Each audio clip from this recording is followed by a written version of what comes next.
welcome to The Extra Mile. I'm Linda Boudreau. Our guest today is Mary Manhein. She is the director of the Faces Laboratory, which is a part of LSU College of Arts and Sciences, Department of Anthropology and Geography. And she is also a forensic anthropologist, and we're going to find out about what she does over there. So, Mary, welcome. Thank you very much. So glad you could come. Thanks. So, what is the Faces Laboratory? Well, FACES is an acronym that stands for Forensic Anthropology and Computer Enhancement Services.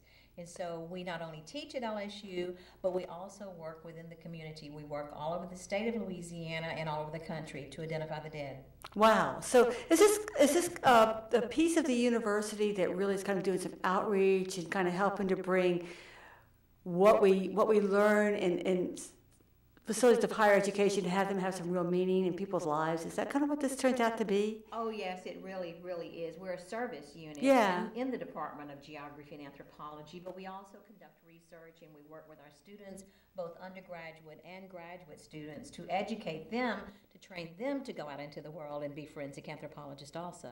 Which is, I guess, a field that's getting more and more notoriety as time goes on, huh? It certainly is. When I started way back in the early 80s, no one knew about forensic anthropology. Then all of a sudden, everyone heard about it. In recent years, I've gotten letters, emails, phone calls from all over the world, people saying, oh, Miss Manhein, you know, I want to do what they do on CSI. And I write back and say, so do I. Can you get me that gig? Can you get me that incredible lab that doesn't exist? So it has become so popular with the CSI shows, with Bones, and all the other popular programs. But actually, at your lab, you're doing some pretty amazing things too. Well, you know, we feel as though we really, really are. We've worked on hundreds and hundreds of cases over the years, and we've solved many of them. There's about 100 or so cases in our laboratory, though, of persons who are unidentified, and our goal is to send those persons home. You know, we want justice for the unidentified, and the only way you can get any sort of justice for them is to figure out who they are, first of all, and then try to send them home to their families. You know, you think it doesn't matter until all of a sudden you put a face to it. And I was going to say this till later, but I'm going to hold it up now because it really is very touching. But I'm holding up a poster. What is this that I'm holding up?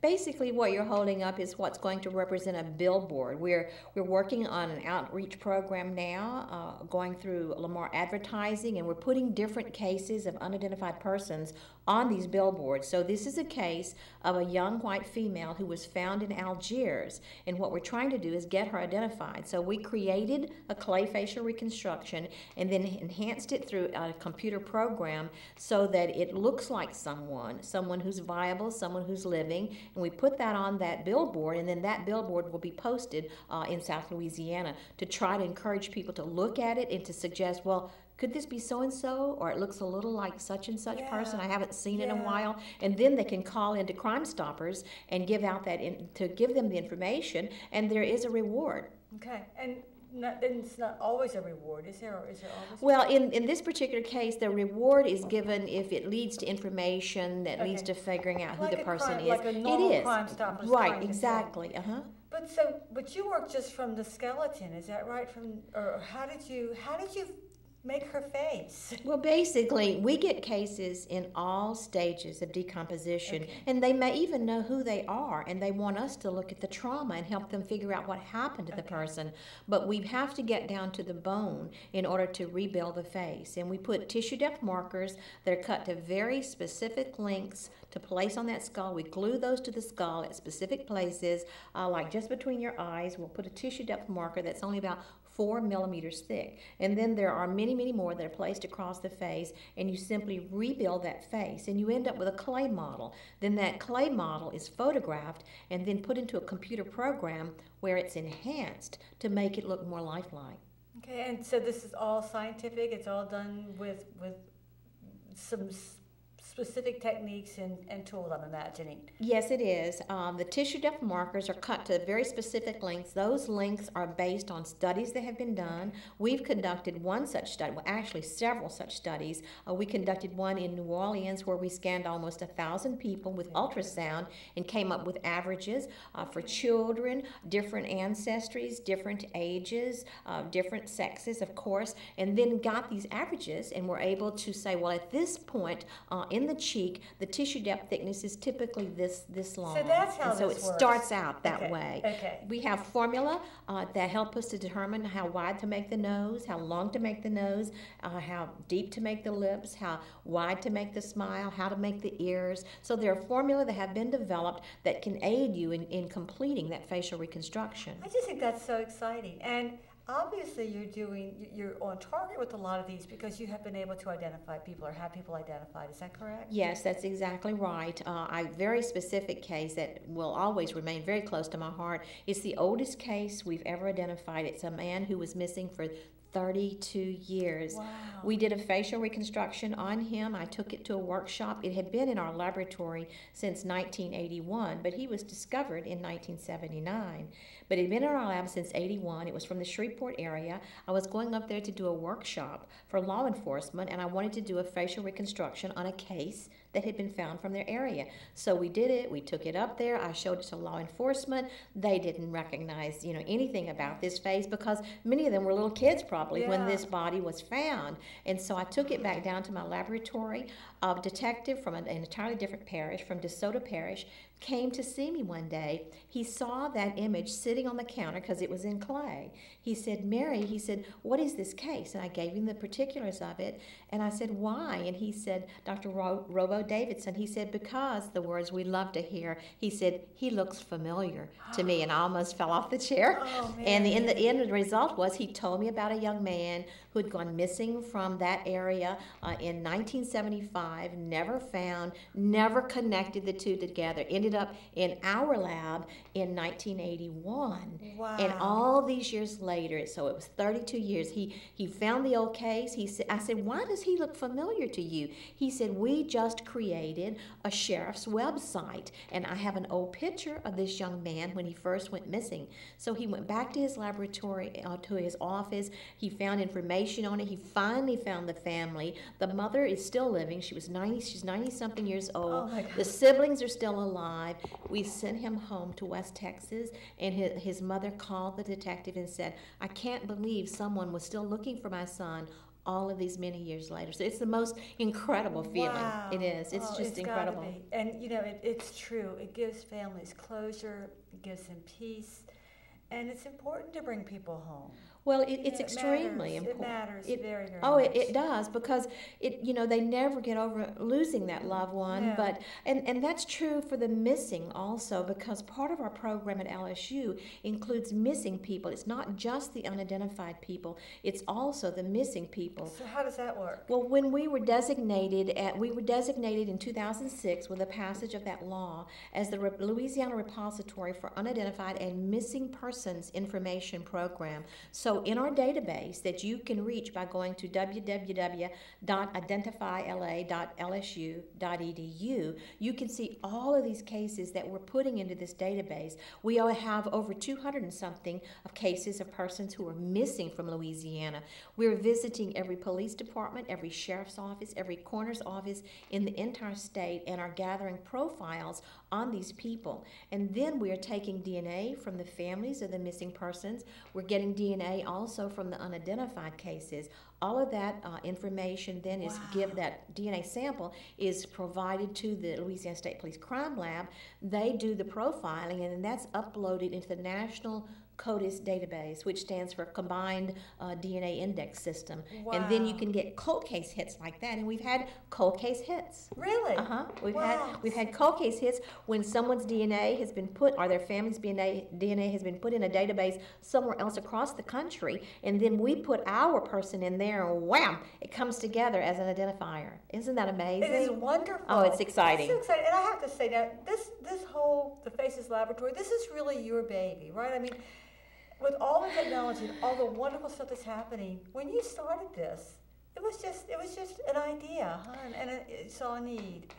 It was an idea. It was a concept that I had way back in the 80s when I first started doing the work, and in the early 90s is when we started it, and then we scrounged for money, you know, a penny here, a penny there, $1,000 here, $1,000 there. So we were surviving on small grants, and there were just 2 of us, and then there were 3 of us, and so it just grew. It really grew. But all of these women, these 6 other women who work with me, are phenomenal. I could not do it without them. They are so talented. Most of them, if not all of them, are much smarter than I ever was. It's a team. And so it is It's a team effort. The whole thing is a team effort. There's 6 of you? There's 7 of us. you? 7 of us now. Well, for 7 people, you sure are doing a lot of work, huh? Well, we are, because they're very dedicated, and of course I crack the whip. But it's also very exciting because when you get a hit, when you can make an identification, it means everything. It just means everything. Very exciting. And some of these old cases that we're looking at in terms of missing persons have never been formally reported missing. And so we'll hear about them from a detective who might be retiring or someone like that. And then we'll do a follow-up with the family, and they'll say, well, I don't think he was ever formally reported missing. And the case first has to be reported missing formally to a law enforcement agency before we can put it into the database. But then they'll go through all of that, and we'll get it into the database and hopefully get them identified. And people who peruse our website have come to us and said, I think that's my brother, I think that's my uncle, and we've ended up identifying them.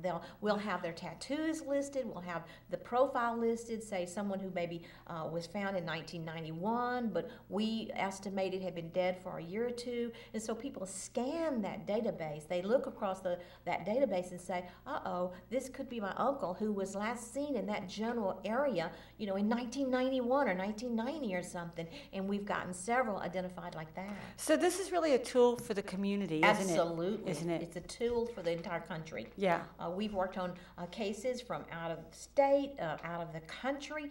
There's several cases that we've worked on that are, you know, that are cases that we hope to be able to solve in the near future that are not even from our state. So it really is a database for the entire country, and we get calls from all over the country.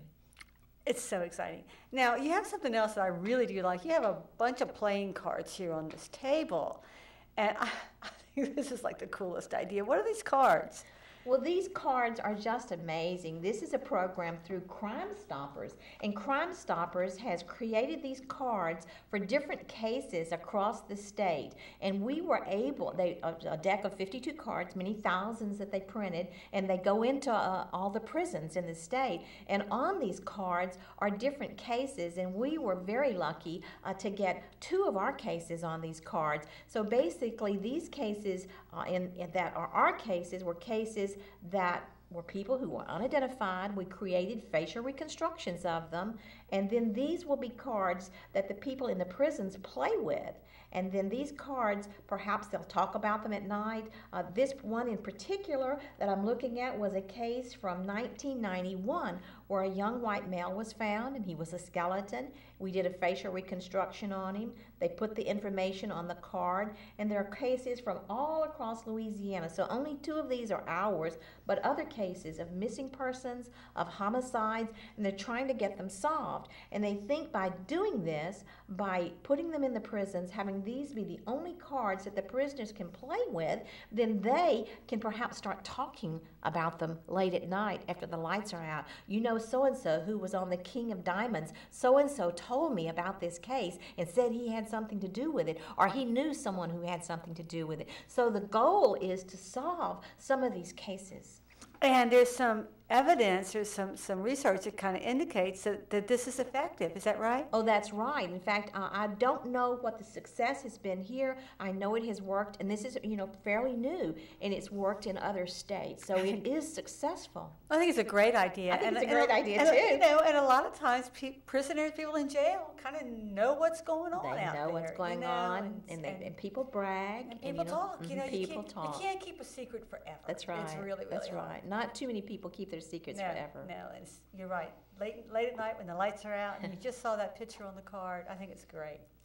But in addition to all of this that you do, you also are an author. You write books, and you've written several. I do. I'm going to just jump to your newest, and then we'll talk about the other ones. But this is your first foray into fiction. Am I right? I'm so excited about Floating Souls.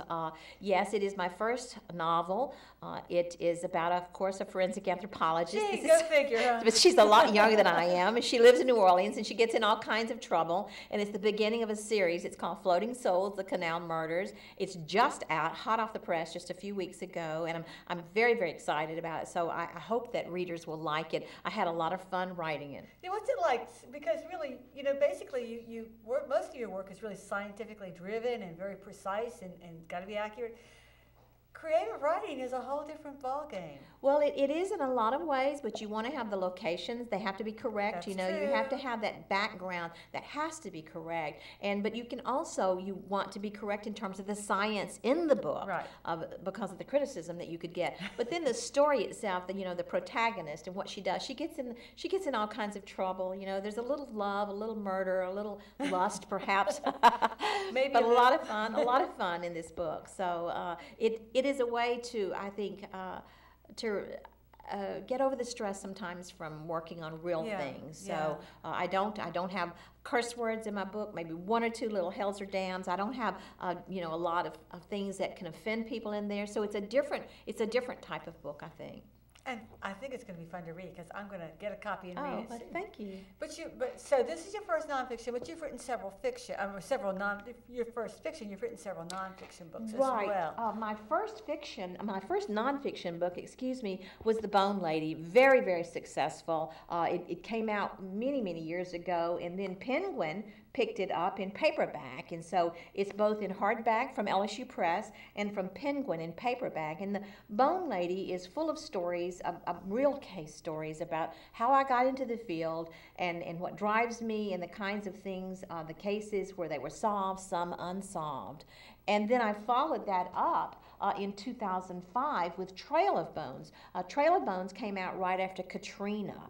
And Trail of Bones is, again, another nonfiction, and it covers cases that I've worked on over the years. I was one of the forensic anthropologists who helped to recover the astronauts from the Columbia crash. And cases like that are all nonfiction, that are true stories, are in this. And I have a third nonfiction book coming out from LSU Press in 2013. It's called Bone Remains. So we're working on the final draft of that. And what is that going to? That's going to also be about cases, real persons. The cases I've worked on in the last few years. Do you find that as you go along with all this, that any of them just kind of stay with you? I know you talked about the longest one, but are there some that just you carry in your heart? There are a lot of them that I carry in my heart, in my mind, and there'll be something one day that will trigger that image or trigger that case. And we are dedicated to sending all of these people who are unidentified home. That is what drives me. That is what drives the women who work with me.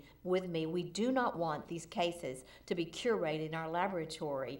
We want them to go home to their families. So they're all very special to me, even those that are unidentified. And in many ways, those that are unidentified are even more special to me than those who aren't identified, because I know that we have at least given the family some peace of mind with those, and there are others out there. That's why the website, that's why we do the billboards, that's why we do the playing cards. We give talks all across the state talking about our cases, talking about what we do, so more and more people will be familiar with what we do. Yeah, once you get them identified, you can let them go, huh?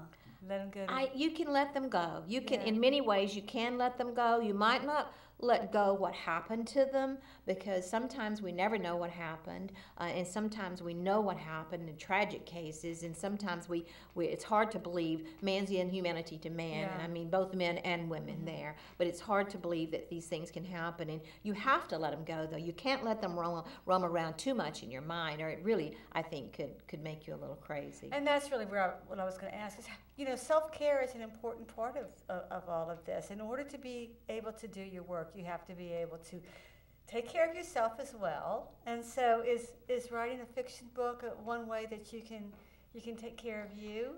I think it is, and since it's the beginning of the series, Maggie Andropont is the main character. Thank you. I was wondering who she was. She's the main character in My Floating Souls, and she will reappear again and again. This is the beginning of a series on the things that she gets, the trouble she gets into. So maybe that's my alter ego. I would imagine there's a good chance of that. I would like for things to end well, and eventually they do end well in all those books that I'm writing. Like. So that's what I like. So yes, I think it's very cathartic. Yeah, and I think that's really important because really a lot of the work that you do is challenging and is difficult. It is challenging. It is difficult. It's not like you see on television. We don't have all of that super equipment that's out there. Many of the things they use are ideas or things that could potentially be found in a laboratory, but no laboratory is like the labs that they show in the programs. That's all fiction. It really is. We can do amazing things, and we work on both historic cases also. I was going to ask you about that. Well, we've worked on Civil War sites and recovered the remains from that. We recently, last year, recovered remains from the French Quarter, from the oldest cemetery in New Orleans, from almost 300 years ago. Those remains were found under a house area, and so we recovered those, and those will be reburied in New Orleans. So we worked on two of the soldiers, the two soldiers who were brought up from the Monitor, the ship that went down in the 1860s. Off the coast of North Carolina. They called and asked if we would be interested. They found two soldiers in the gun turret when they raised the gun turret in 2003. And they were so shocked to see some human remains. It capsized when they were towing it to shore in the 1860s. And 16 of the 59 men, the sailors on board, were lost. And so they had no idea that there would be some skeletal remains in that big old metal gun turret that was about 20 feet across. So they raised it in 2003 and found two skeletons in there that were perfectly preserved. And so they called and asked if we would be interested in doing the facial reconstructions on those. And so we did, and we took them to Washington and presented them to the Mariner Museum in March of this year. Wow. It was amazing. It was very interesting and very exciting because it wasn't a murder. You know, it wasn't anything like that. So and we it was could far enough back. It was far. It was long ago. I mean, it was so long ago that we could do it in a very lighthearted manner, still respecting those sailors who died, but not having to go home and tell someone this or someone that, and they don't know who they are. So the reason they were very interested in having us do it is because of our success at the Faces Lab in Louisiana. And so they felt as though, and they still feel as though, by projecting these images out there, they're promoting them, they're publicizing them, that perhaps they will end up getting these two sailors identified. And maybe I think there's a good chance of that. Maybe one of their descendants might see it someday. And I remember Uncle so-and-so or cousin so-and-so was lost on that, might not even be in the historic record, because we all know it's only the famous and the infamous who get written about in the history record. The rest of us just live our lives. Live our lives, don't we? We just do what we can do. So it is. There's just a whole lot that's going on. Are other universities doing this kind of work too, Mary? Well, ours is the only lab, I really think, that does all of these different things. There are many fine forensic anthropology laboratories across the country. Some have the body forms, where they look at decomposition. We don't do that. We've chosen not to do that. We focus on identification and focus on teaching and our research that is included in that, but also on our imaging and our database for the state. I don't know of another laboratory in the country that's doing the database like we're doing it. There's a national database out there called Name Us, and you can go to that site and look at cases across the country, and our cases are in that site, or on that site also, but not sponsored by a university. It's sponsored by the Department of Justice. And so there's no other university that I know of that has anything like this. We are really, really in the really, I would say, the cutting edge. I was trying to think of the phrase, the cutting edge of what's going on in this field. And you also apparently have a lot of collaborative partners. So, you're able to take this information, take what you learn, and disseminate it in ways that are meaningful. Right, and I know of no one else who's doing like the playing cards, like the billboards. No one's doing that, and we hope that we will have great success with it, and it will be used as a model for other people who are interested in doing this in their state. So in that way, our laboratory is unique. And I hate to bring this up because we have like a minute left, but I just want to say, in terms of students and people that might be interested in getting involved in this, Well, how do they do that? What do they have to do? Well, typically they go through an undergraduate program in anthropology. They can get their master's with us at LSU, and then they need to go on and get a PhD. The field is so competitive now. When I was in school, it was not nearly as competitive, but everyone wants to do forensic anthropology these days. And unfortunately, the jobs are limited, but you can go to work in a medical examiner's office. You can become a coroner's investigator, and there are jobs across the country where you can do the work that you want to do in forensic anthropology. So it's just a matter of kind of getting yourself focused and figuring out what it is that you're going to do, and then taking it from there. And LSU is the only school in Louisiana, right, that has this particular? Well, it's certainly the only school that does what we do. Tulane has a PhD program, and LSU now has a PhD program in our department, so it's just in its very beginning stages. So you can do work typically more along the geography line, but it can be forensic anthropology related. So you can get a PhD in our department that's related to forensic anthropology and geography. Okay, and I just can't think of a better place to go get it. Thank you so much for being here. Thank you for bringing your books. Thank you for the billboard, the playing cards, and for all the wonderful and exciting work that you do. Well, you're most welcome, and thank you for having me. Thank you. And thank you for watching The Extra Mile.